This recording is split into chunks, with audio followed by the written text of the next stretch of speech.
Welcome to Aadya TV. మనతో పాటు సహకార బ్యాంకుల మాజీ చైర్మన్ కొండూరు రవీంద్రరావు ఉన్నారు. ఆయన అడిగి తెలుసుకునే ప్రయత్నం మనం చేద్దాం. సార్ నమస్కారం. నమస్కారం సార్ చెప్పండి సార్, సహకార బ్యాంకుల మీద చాలామంది రైతులు ఈ రాష్ట్రంలో ఆధారపడి ఉన్నారు. ఇక్కడనేమో పాలక వర్గాన్ని తీసేసి ప్రభుత్వ అధికారులను నియమించడానికి ప్రభుత్వం సంసిద్ధమైంది.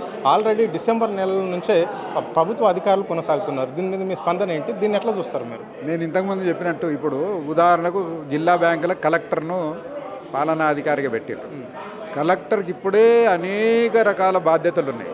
చాలా భారమైన భారం వాళ్ళు మోస్తూ ఉన్నారు.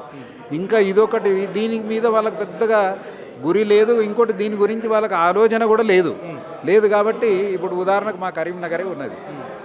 కొత్త కలెక్టర్ గారు వచ్చింది మొన్న. సహకార వ్యవస్థ మొదటిసారి కలెక్టర్ అయింది. ఈ వ్యవస్థ ఏందో కూడా ఆమెకు తెలియదు. ఆమె సమయం ఇచ్చి ఇక్కడ వచ్చి కూర్చొని నడపాలంటే ఆమెకు సమయం సరిపోతలేదు. ఉన్న జిల్లా పాలనాధికారిగానే ఆమెకు ఆడ సమయం సరిపోతలేదు. ఇంకా అటువంటి ఆమెను ఈ బ్యాంకులో పెడితే బ్యాంక్ అనేది ప్రతి నిమిషం ఒక నిర్ణయం తీసుకునేటానికి అధికారం ఉండాలి వెంటనే. ఎందుకంటే డబ్బులతో కూడిన పని ఇది. ఆర్థిక వ్యవహారం నిమిషం మారిపోతూ ఉంటుంది సినారియో. వెంటనే నిర్ణయం తీసుకోవాలి. ఆనాటి నిర్ణయం తీసుకోవాలి. ఉదాహరణకు డబ్బులు వచ్చినాయి, ఎక్కడ పార్క్ చేయాలి? ఇలా ఒక రోజు కూడా కొన్ని గంటలు కూడా వేస్ట్ పోవద్దు. పైసల మీద మళ్ళీ విత్తి పుడుతూనే ఉండాలి. దాన్ని ఎట్లా పెట్టాలంటే కలెక్టర్ గారి దగ్గరికి పోవాలంటేనే వీళ్ళకి సమయం సరిపోతలేదు, ఆమెకు సమయం ఇస్తలేదు. అటువంటిప్పుడు వ్యవస్థ ఖచ్చితంగా వెనుకబడిపోతుంది. ఇప్పుడు సహకార బ్యాంకులు అంటేనే రైతులు ఎంతోమంది ఆ బ్యాంకుల ముందట క్యూ లైన్ కట్టే పరిస్థితి ఉన్నది. ఇక్కడ హైకోర్టు కూడా ఇక్కడ ప్రతినిధులను తొలగించేసి మళ్ళా పాలక వర్గం కావాలి అని చెప్పేసి ఇక్కడ కోర్టు చెప్పినట్లు ఉంటుంది. మరి ఎందుకు ఈ రాష్ట్ర ప్రభుత్వం ఎందుకు చిత్తశుద్ధితోటి వ్యవహరించడం లేదు? ఎందుకు మరి ఇక్కడ ఎన్నికలు ఎందుకు పెట్టలేకపోతుంది ప్రభుత్వం?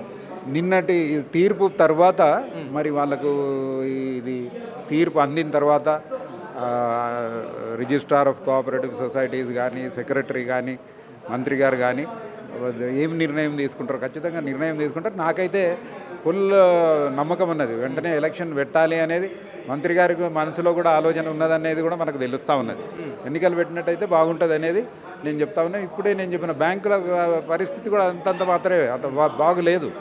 ఎందుకంటే బ్రహ్మాండంగా ఉదాహరణకి ఇవాళ మా కరీంనగర్ బ్యాంకు 8,500 కోట్ల వ్యాపారం చేసుకున్నాం. 8 లక్షల మంది సభ్యులు ఉన్నారు.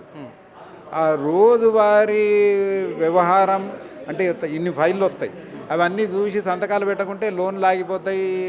ఇప్పుడు ఒక విద్యార్థి వస్తాడు, నేను అమెరికా పోవాలి, ఇంగ్లాండ్ పోవాలి, నాకు 2 రోజులల్లో ఫీజు పంపాలి అంటే ఆ టైం లోపల అప్పటిదప్పుడే స్క్రూటినీ చేయాలి, అన్ని ఇది చేసి సంతకాలు పెట్టాలి. ఎందుకంటే వారిని భవిష్యత్తుతో కూడిన నిర్ణయం ఇది. రైతు బిడ్డ కాబట్టి రైతులకు అన్నిటికన్నా ఎక్కువ దృష్టి మేము రెండిటిపైన పెడతాం కరీంనగర్లో. విద్య పైన రైతు బిడ్డలు బాగా చదువుకోవాలని, ఇంకోటి అన్ఎంప్లాయిడ్ యూత్ పైన. ఎందుకంటే ఏ గవర్నమెంట్ వచ్చినా కానీ బయట కానీ ఉద్యోగాలు దొరకడం అంత సులభం కాదు. కాబట్టి స్వయం ఉపాధి కల్పించడానికి వాళ్ళు వ్యక్తిగతంగా వాళ్ళే ఎంటర్ప్రీనర్గా తయారైపోయి ఇంకా 10 మందికి అవకాశాలు ఇచ్చే ఆ రకంగా వాళ్ళు ప్రయోజకులు కావాలని ఆలోచనతో మేము సపోర్ట్ చేస్తూ ఉంటాం. ఈ రెండిట్లో చాలా కీలకమైన నిర్ణయాలు తీసుకోవాల్సి వస్తే త్వరితగతిన నిర్ణయాలు తీసుకోవాలి. ఇప్పుడు రైతులకు రుణాలు ఏ విధంగా ఉంటుంది మీ బ్యాంకు నుంచి? ఎడ్యుకేషన్కి సంబంధించిన రుణాల వడ్డీ ఏ విధంగా ఉంటుంది మరి మీ బ్యాంక్ వస్తే? రుణాలు చాలా సులభతరం. అన్నిటికన్నా ఎక్కువ ఏంటంటే రైతు బిడ్డ కాబట్టి ఆల్రెడీ ఆ రైతు భూమి మా దగ్గర ఏదో రకంగా అది ఇదివరకే పెట్టి లోన్ తీసుకొని ఉంటాడు. సో స్పెషల్గా మళ్ళీ ఇది అదనంగా ఏం గ్యారంటీస్ సెక్యూరిటీస్ అడగకుండా మా రైతు బిడ్డ కాబట్టి.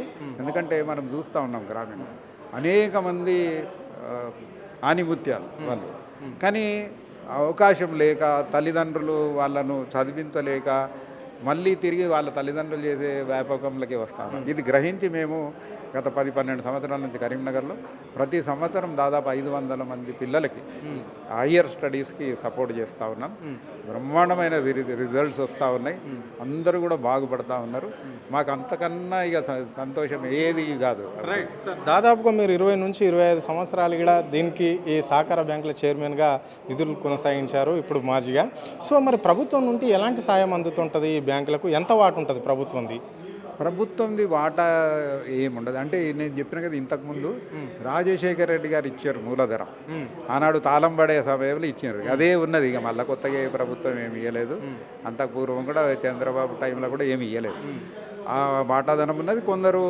కొన్ని బ్యాంకులు ఇప్పుడు స్టేట్ కోఆపరేటివ్ బ్యాంక్ తిరిగి కట్టేసింది కూడా ఇప్పుడు. ఎందుకంటే ప్రభుత్వ ప్రమేయం ఉండొద్దు అనేది ఒక సిద్ధాంతం. ప్రభుత్వం ఇంట్లో జోక్యం చేసుకోవద్దు, వాళ్ళ ఆధిపత్యం ఉండద్దు, పెద్దిరికం ఉండద్దు, ఫ్రీగా నడవాలి ఇది అనేది కోఆపరేటివ్ సిద్ధాంతం. ఓకే, చివరిగా చెప్పండి సార్, రైతులు ఆల్రెడీ ధాన్యం వేసుకొని రోడ్లపైన కూర్చున్నారు. మరి ప్రభుత్వం ఎందుకు దాన్ని కొనలేకపోతున్నది? ఇప్పుడు మక్క కావచ్చు, జొన్న కావచ్చు, వడ్లు కావచ్చు, ఎందుకు కొనలేకపోతుంది? అందుకేనా ఈ ప్రభుత్వం సహకార బ్యాంకుల ఎన్నికలు అంటే మేజర్గా రైతులు ఉంటారు కాబట్టి ఓడిపోతామని ఒక దురుద్దేశంతో, అలాంటి ఆలోచనతోనే ఈ ప్రభుత్వం సహకార బ్యాంకులకు ఎన్నికలు పెట్టలేకపోతుందని అనుకోవచ్చా ప్రజలు? ఇప్పుడు ఇది ఒక వ్యవస్థ.